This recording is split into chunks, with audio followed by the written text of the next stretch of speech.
Shalom, bien-aimés dans le Seigneur, amis de CIRPC TV.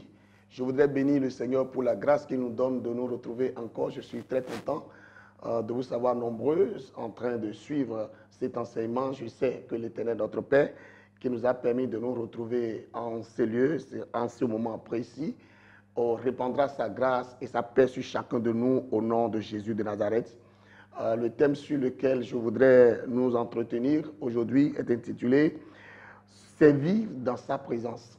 Servir dans sa présence. Alors, vous savez, aujourd'hui, l'œuvre de Dieu, le service chrétien que nous appelons des fois aussi ministère, est en train d'être rendu de façon un peu bizarre. Nous savons que l'œuvre de Dieu est une recommandation divine, c'est le Seigneur qui appelle, c'est le Seigneur qui choisit, c'est le Seigneur qui oint, c'est le Seigneur qui confie à chacun un ministère selon les dons qu'il lui a accordés, selon l'onction qu'il lui a accordée. Mais nous remarquons aujourd'hui que le service ne se fait plus comme il faut, comme Dieu l'aurait voulu. Nous constatons qu'une forme de désacralisation s'installe dans le ministère et fait en sorte que les choses spirituelles ne soient pas prises au sérieux.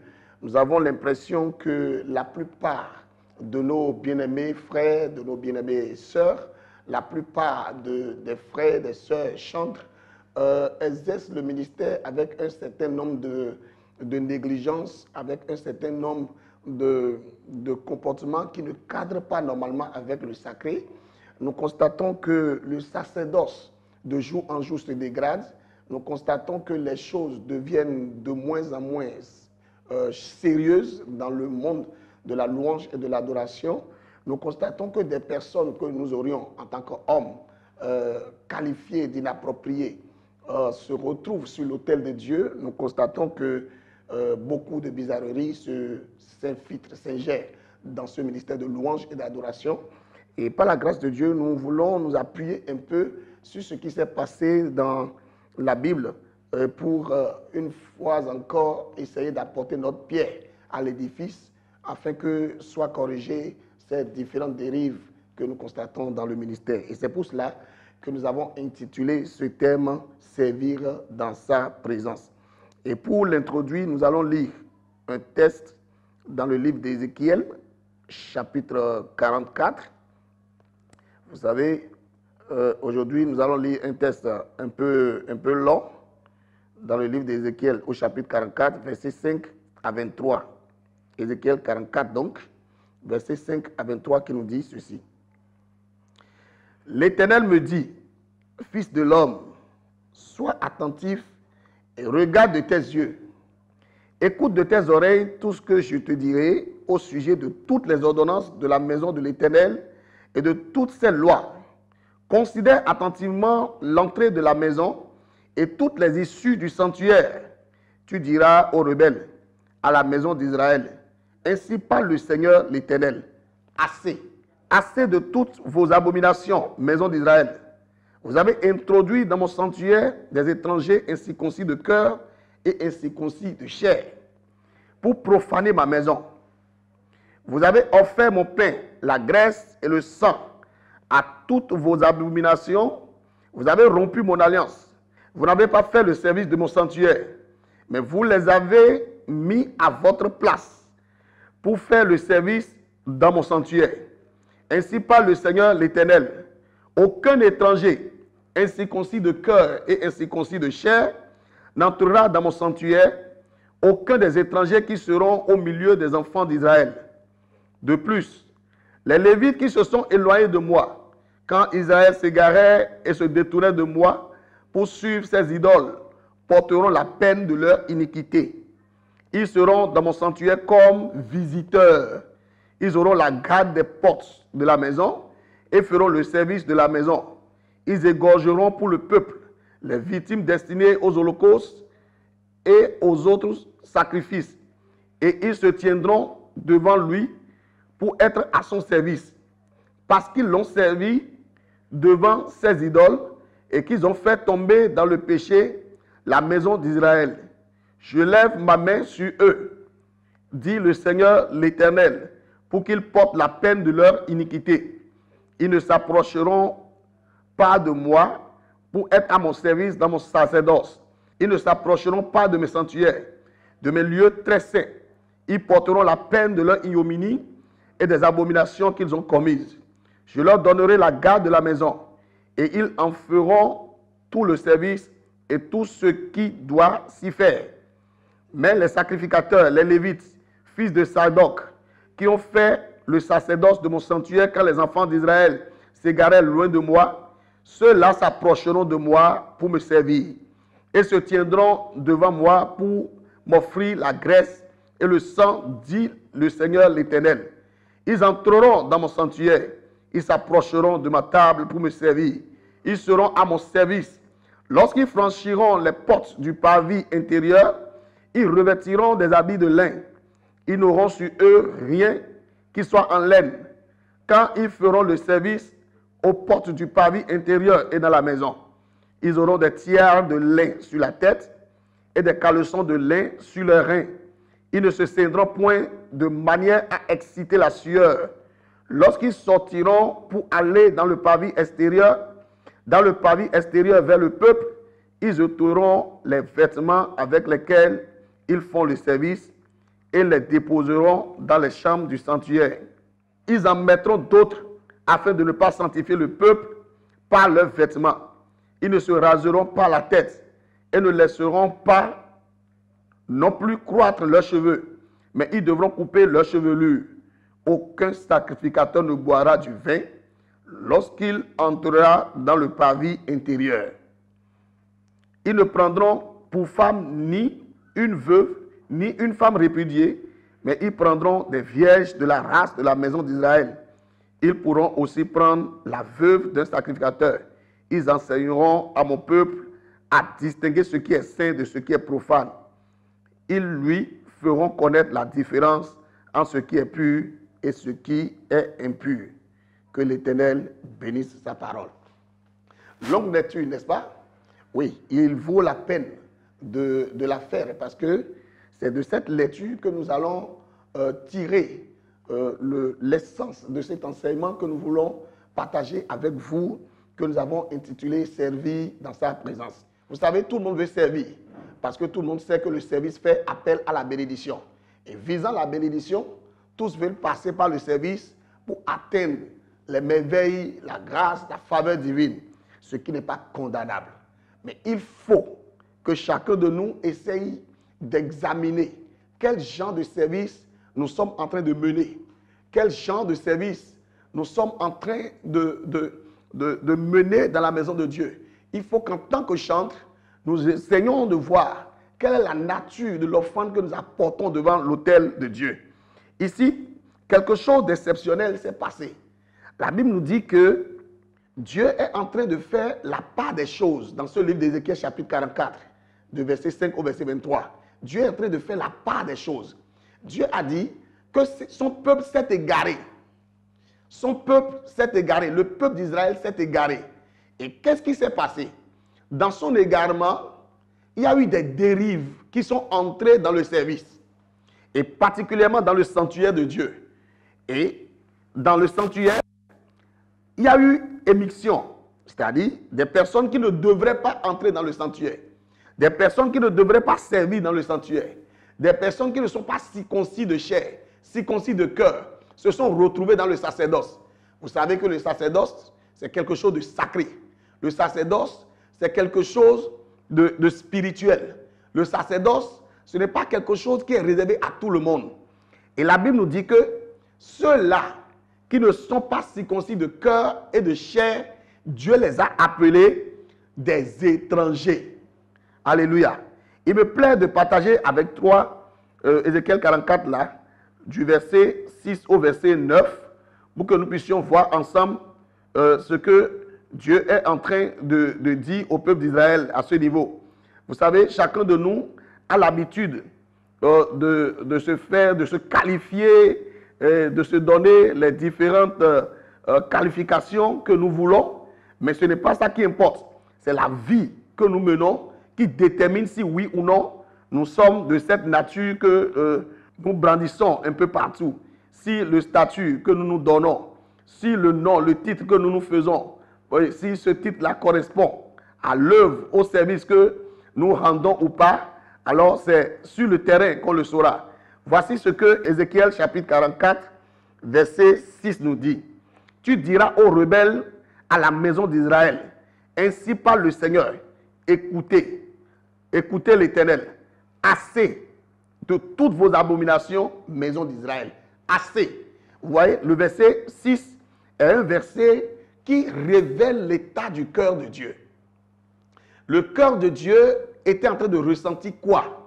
Au moment où Dieu était en train de voir ces personnes incirconcis de cœur et de chair entrer dans le sanctuaire pour rendre service, qu'est-ce que le cœur de Dieu ressentait? C'est ce que le verset 26 est en train de nous révéler. Vous savez, Dieu est spirituel, mais par ses comportements, de par sa façon de parler, d'agir, nous pouvons déjà avoir une idée de ce qu'il ressent par rapport à ceci ou à cela. Le verset 6 nous a montré que Dieu s'est levé pour dire « Assez de toutes vos abominations, maison d'Israël ». Et qu'est-ce qu'il appelait abomination? Voici le verset 7. Vous avez introduit dans mon sanctuaire des étrangers, incirconcis de cœur et incirconcis de chair, pour profaner ma maison. Vous avez offert mon pain, la graisse et le sang à toutes vos abominations. Vous avez rompu mon alliance. Vous n'avez pas fait le service de mon sanctuaire, mais vous les avez mis à votre place pour faire le service dans mon sanctuaire. Ainsi parle le Seigneur l'Éternel. Aucun étranger, je répète, aucun étranger, ça c'est l'Éternel qui parle. Il dit aucun étranger, incirconcis de cœur et incirconcis de chair, n'entrera dans mon sanctuaire, aucun des étrangers qui seront au milieu des enfants d'Israël.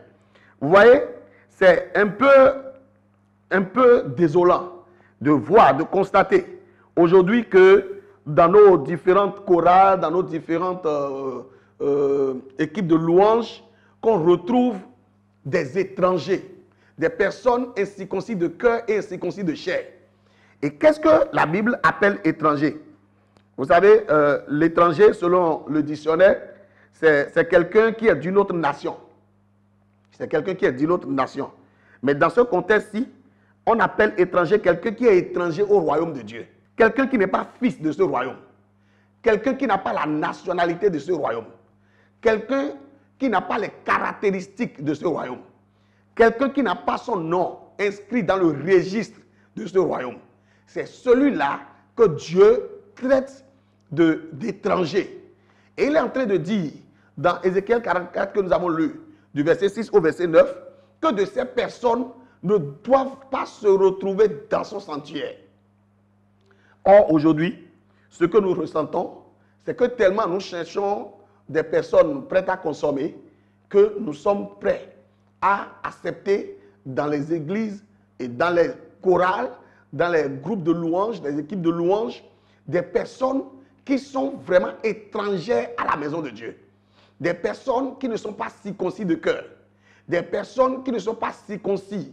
Des personnes qui ne savent pas comment se comporter dans le royaume. Quel langage on parle dans le royaume. Quelles sont les attitudes qu'on doit avoir dans le royaume. Des personnes qui n'ont pas d'égard à la chose spirituelle. Des personnes qui sont prêtes à se retrouver au dehors juste après leur passage pour rendre ministère. Enfin, rendre ministère, un étranger ne rend pas ministère.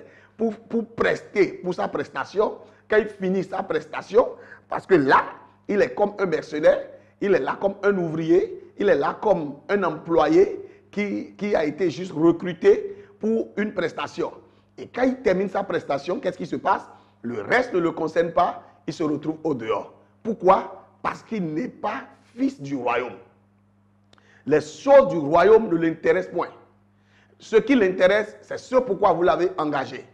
Nous sommes aujourd'hui un peu gênés de le dire, mais c'est comme ça ce que la Bible nous dit. C'est ce que la Bible nous dit. La Bible dit, assez, point d'étrangers dans ma maison. Il faut que dès maintenant, ceux qui sont en train de me suivre se posent la question de savoir s'ils sont circoncis de chair et de cœur. Circoncis de cœur, c'est quoi? C'est avoir un cœur duquel Dieu a purgé le monde. C'est avoir un cœur duquel Dieu a vidé l'Égypte, c'est-à-dire le monde, l'attitude, le comportement, tout ce que nous avions l'habitude de faire dans le monde avant de connaître le Seigneur, c'est avoir un cœur duquel Dieu a déjà purgé tout ça. C'est ça qu'on appelle un cœur circoncis. Un cœur qui, aujourd'hui, est consacré à Dieu et veut faire la volonté de Dieu. Un circoncis de corps, c'est quoi? Être circoncis de corps, c'est offrir son corps à Dieu, comme Romains chapitre 12 a dit au verset 1. Être en mesure d'avoir l'apparence de quelqu'un qui ne sera pas scandale, hein, qui ne sera pas une pierre d'achoppement à quelqu'un d'autre, de par sa façon de s'habiller, de par sa façon de se traiter, de se tresser ou de se coiffer, si c'est un homme se coiffer, si c'est une femme de se tresser, de par tout ce que je porte. Quand je regarde l'habillement, mon habillement en tant que chantre, est-ce que je suis décent? Est-ce que je suis décente? Je parle surtout des femmes. Si je veux faire des tresses, est-ce que les tresses que je veux faire ne vont pas constituer une pierre d'achoppement pour quelqu'un? Est-ce que quand je serai devant quelqu'un en train de rendre ministère, est-ce que mes tresses ne seront pas beaucoup plus pour lui séduisantes au point qu'il laisse le ministère que je rends pour prendre tout son temps à m'admirer, au lieu d'admirer la bonté, la gloire, la splendeur de Dieu? Est-ce que je ne suis pas extravagant dans ce que je porte? Je dois bien m'habiller, n'est-ce pas? Mais dans mon habillement, est-ce que je suis modeste? Est-ce que je suis décent? Est-ce que ce que j'ai porté, est-ce que je suis à l'aise? Est-ce que je peux lever les mains librement pour célébrer le Seigneur? Est-ce que je peux me prosterner si le Seigneur me le demande? Est-ce que je suis libre en moi-même? Est-ce que je ne suis pas dans un modèle tellement taillé que je ne pourrai pas me disposer comme Dieu le voudra? Est-ce que je suis libre dans ce que je fais? Est-ce que si je suis une femme, ma rondeur, je ne laisse pas trop exposer? Est-ce que je ne suis pas sexy? Oh, ce mot-là que je n'aime pas trop. Je n'aime pas trop sexy. Est-ce que je n'aime pas trop exploiter, utiliser? Est-ce que je ne suis pas sexy? J'entends aujourd'hui des collègues chantres dire non, on doit être sexy. Nous ne sommes pas mariés, nous sommes des célibataires. On doit se mettre en valeur, on doit être sexy. Oh, on doit se mettre en valeur. On doit s'habiller, on doit se tresser, on doit se soigner, on doit se pomader et tout. Mais on ne peut pas être sexy, ce n'est pas possible. Ça au moins ce n'est pas possible. Je ne dois pas exposer mes parties sensibles en tant que chantre. Ce n'est pas possible que je sois sur l'autel de Dieu en tant que sacrifice, en tant qu'holocauste. Parce qu'un chantre, avant d'être sacrificateur, est d'abord lui-même un sacrifice. Étant en train d'exercer le ministère dans l'ordre, non pas lévitique, mais selon l'ordre de Melchizedek, nous sommes d'abord nous-mêmes un sacrifice avant d'être des sacrificateurs. Comme Jésus l'a été dans Hébreux chapitre 7. C'est lui-même qui s'est sacrifié. Donc il est en même temps sacrifice et sacrificateur. C'est ainsi que tous ceux qui vont servir le Seigneur après Jésus, parce que c'est désormais Jésus qui est le souverain sacrificateur. Et nous devons faire les choses de la manière de Jésus. Et à partir de ce moment, je dois être, au moment où je suis en train de présenter un sacrifice de louange à Dieu, je dois être moi-même un sacrifice que Dieu peut consommer. Alors si j'expose mes rondeurs, j'expose mes parties sensibles, si mon maquillage, tout ce que j'ai mis est tellement en train de distraire le peuple, qu'ils ne sont pas concentrés sur ce que je chante, ce que j'offre à Dieu comme sacrifice, dans quelle mesure voudras-tu les emporter devant le trône de Dieu, pour se prosterner devant Dieu, pour s'offrir eux-mêmes comme un sacrifice vivant pour Dieu? Bien-aimés, si aujourd'hui, nous constatons dans nos rangs, dans nos groupes de louanges, dans nos chorales, dans nos différentes équipes, qu'il y a des étrangers, il est important et impératif de les appeler, de parler avec eux pour être sûr qu'ils sont nés de nouveau, qu'il y a des choses à régler ou pas. Et si nous constatons qu'ils ne sont pas nés de nouveau, bien-aimés, éjectons. Éjectons parce que Dieu a dit qu'il ne veut pas voir d'étrangers dans sa maison. Dieu a dit qu'il n'admettra pas que des étrangers viennent lui présenter un quelconque service. Bien-aimés dans le Seigneur, chers serviteurs de Dieu, chers pasteurs, chers chefs chorales, chers chefs d'orchestre, chers présidents d'équipe de louanges, vous qui êtes responsables, vous qui êtes leaders à divers niveaux et qui coachez, qui conduisez, qui menez ces groupes-là, vous qui vous occupez de ces différents groupes que nous citons, qu'il soit dans le traditionnel, dans la musique traditionnelle ou dans la musique moderne, je voudrais nous encourager à essayer de fouiller un peu. Si nous ne fouillons pas, si nous n'essayons pas de fouiller, de chercher au sein de nos groupes les intrus qui se sont entre-temps glissés et que nous les laissons comme ça, nous n'aurons pas le résultat. Nous n'aurons pas le résultat parce qu'il y aura des hackants dans les équipes. Les hackants qui sont en train d'attirer la colère de Dieu dans les équipes. Jésus, dans tout ce qu'il a fait, a toujours dit, Satan s'approche de moi, mais n'a rien de lui en moi. Ce n'est pas possible que nous mélangeons le spirituel au charnel. Ceux qui ne veulent pas se conformer à la parole, comprenez-les, ils ne sont pas encore prêts à marcher selon le Saint-Esprit. Ils ne sont pas encore prêts à se soumettre aux instructions et aux injonctions du Saint-Esprit. Il faut les comprendre. Ils ne sont pas prêts à marcher dans le spirituel. Mettez-les d'abord à part. Ne les laissez pas aller sur l'autel de Dieu. Pourquoi? Parce que Dieu n'admet pas les étrangers sur son autel. Voici ce que la Bible nous dit par rapport aux étrangers dans Éphésiens chapitre 4, les versets 17 et 18, que je vais rapidement partager avec vous. Voici donc ce que je dis et ce que je déclare dans le Seigneur. C'est l'apôtre Paul qui parle. Il dit, c'est que vous ne devez plus marcher comme les païens. Vous ne devez plus marcher comme les païens. Ça veut dire que ceux à qui il parle ne sont pas païens. Ils sont déjà chrétiens. Et il est en train de leur dire, vous ne devez plus marcher. Donc c'est des gens qui sont des chrétiens, mais qui veulent marcher comme des païens. Et Paul est en train de leur dire, vous ne devez plus marcher comme des païens.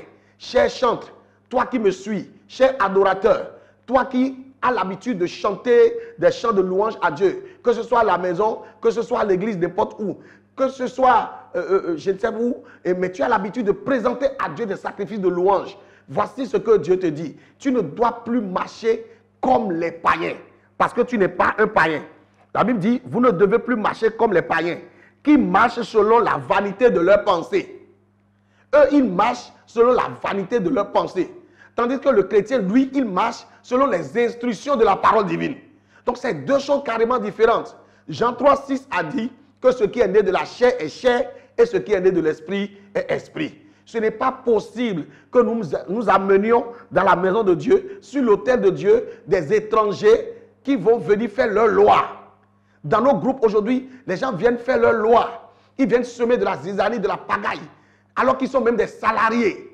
Et dans le même temps, ils empêchent nos sœurs de rester concentrées sur ce qui les a amenés dans les groupes. Ils passent tout leur temps à les distraire, de par les messages, de par les images, de par tout ce que vous connaissez. Ce n'est pas leur faute, c'est la faute aux responsables. Les responsables qui ont accepté de prendre le risque de les engager dans ces groupes. C'est à vous de les sortir. Bien-aimés, je vais lire la suite de ce passage. Il dit, ils ont l'intelligence obscurcie. Ils sont étrangers à la vie de Dieu. Ils sont étrangers. Ils sont étrangers. Et leur pensée, leur intelligence est obscurcie. C'est rempli de ténèbres. Ils sont des fils de ténèbres. C'est vrai qu'ils peuvent donner leur vie à Jésus. Parce que Jésus les aime. Et Jésus les veut. Mais tant qu'ils ne sont pas encore convertis, si vous les invitez à l'église, mettez-les dans les bancs, qu'ils s'asseyent, qu'ils écoutent le message jusqu'à être convertis d'abord, avant de les mettre au service. On ne met pas un étranger au service. Les païens n'ont pas leur place dans les chorales, dans les groupes de louanges. On ne va pas acheter un pianiste au dehors parce qu'on n'a pas de pianiste. Il n'est écrit nulle part dans la Bible que la louange doit être faite avec le piano. Si vous n'avez pas de guitare, tapez vos mains, chantez avec vos voix. Les premiers instruments qui ont loué Dieu n'ont jamais été les pianos et les batteries. C'était d'abord les voix et les claps. Sinon, Dieu n'accepterait pas la louange des animaux, la louange des eaux, la louange des arbres. Tout ce que vous voyez autour de nous loue Dieu. Et Dieu accepte leur louange. Même les fleuves louent Dieu. Et c'est biblique. Et Dieu accepte leur louange. Où est-ce qu'ils trouvent les pianos? Bien-aimés, nous pouvons louer Dieu sans mettre tous les instruments forcément. Et je vais finir avec le passage qui dit, ils ont l'intelligence obscurcie, ils sont étrangers à la vie de Dieu à cause de l'ignorance qui est en eux, à cause de l'endurcissement de leur cœur. À cause de l'ignorance qui est en eux, à cause de l'endurcissement qui est dans leur cœur. Bien-aimés dans le Seigneur.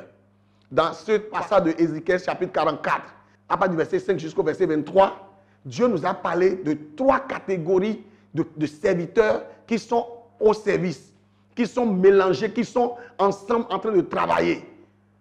Mais ces 3 catégories de personnes, de serviteurs, sont 3 différents types de serviteurs, 3 différents types de sacrificateurs. Mais les 3 étaient mélangés en ce moment. Et Dieu s'est levé au verset 6, il a dit assez. Et comme Dieu l'a dit, moi-même je viens vous dire en ce moment-ci, assez. Mettez fin à ce mélange. Nous allons passer dans la suite de cet enseignement sur la 2e catégorie de sacrificateurs qui étaient en ce moment en train de servir. Et Dieu s'était fâché encore contre cette 2e catégorie, de ce type de serviteur, ce type de sacrificateur qui était en train d'apporter des offrandes, mais que Dieu n'agréait pas. Bien-aimés, si nous prenons le temps de faire un petit point sur l'offrande, quand je parle de point, je parle d'évaluation spirituelle. Je ne parle pas d'évaluation technique. Je ne parle pas d'évaluation musicale. Je ne parle pas d'évaluation artistique. Je parle d'évaluation spirituelle. Les choses que nous voyons dans la Bible, les signes que nous voyons dans la Bible, les différents signes qui démontrent que Dieu a accepté le sacrifice, comme nous avons vu dans 2 Chroniques chapitre 5. Est-ce que ces choses-là se passent quand votre équipe de louanges commence par célébrer Dieu? Les signes que nous avons vus dans Actes 16, quand Paul et Silas louaient Dieu. Les signes que nous avons vus dans 2 Chroniques 20, quand Josaphat et tout le peuple de Juda célébraient Dieu. Est-ce que vous voyez ces signes-là dans vos églises quand vos groupes de louanges louent le Seigneur, célèbrent le Seigneur? Est-ce que vous voyez les maladies sortir comme au temps de David quand il joue son harpe? Est-ce que vous voyez les maladies sortir de la vie des gens? Est-ce que vous voyez les délivrances opérer? Est-ce que le Saint-Esprit prend contrôle de la louange, de l'adoration? Est-ce qu'il agit au travers de ces étrangers que vous avez amassés dans vos équipes de louanges? Si vous ne les voyez pas assez, mettez fin à cela. Changez la méthode. Mettez un frein à l'évolution de ces groupes-là. Essayez de fouiller et de voir un peu qui sont ceux qui sont appelés, qui sont ceux qui sont nés de nouveau, qui sont ceux qui sont véritablement des chantres, des sacrificateurs, des personnes qui sont prêtes à marcher selon la parole, selon les inspirations, selon les instructions de la Bible et non selon la vanité de leurs pensées. Ceux qui ne vivent pas selon la chair, ceux qui ne vivent pas selon... ils ont l'habitude de dire, c'est ma vie privée. Ils ont l'habitude de dire, c'est comme ça moi je suis. Non, les chrétiens sont uniques. Parce que tout chrétien doit ressembler à Jésus. Raison pour laquelle il n'y a pas de c'est comme ça je suis. Il n'y a pas de comme ça je suis. Personne n'est comme ça. On a tous été comme ça, mais Jésus nous a déjà transformés. Ceux qui ne sont pas passés par la transformation, je ne vous dis pas de les chasser de l'église, ce n'est pas possible. Parce que l'église, c'est la cuisine de Dieu. C'est là où Dieu nous amène pour nous préparer, pour nous transformer, pour nous rendre agréables pour l'enlèvement. Mais ils ne peuvent pas être au service. Et surtout, pas dans les groupes de louanges. Parce que les groupes de louanges doivent cesser d'être des poubelles où on jette tout le monde. Les groupes de louanges doivent cesser d'être des nids dans lesquels nous venons cacher les païens. Pour nous plaindre encore. Parce que pour la plupart des temps, quand les responsables vont chercher des païens ou bien ils demandent au chantre, chercher un pianiste, on va le payer en attendant qu'on ait un pianiste. Alors on va chercher un païen, on amène. Ils ne cherchent pas, ils ne prennent pas le temps de faire des entretiens avec la personne pour voir. Parce qu'à partir des entretiens, un chrétien, un homme spirituel doit déjà discerner qui est en face. Un seul entretien suffit. Alors, on ne prend pas le temps pour voir qui est venu. Il suffit qu'il sache jouer, on le met dans le groupe. Mais demain, quand les services ne sont pas spirituels, on dit les chants sont charnels. Il faut que ça cesse. Dieu a dit assez. À bientôt pour la suite de l'enseignement. Que Dieu vous bénisse. Shalom.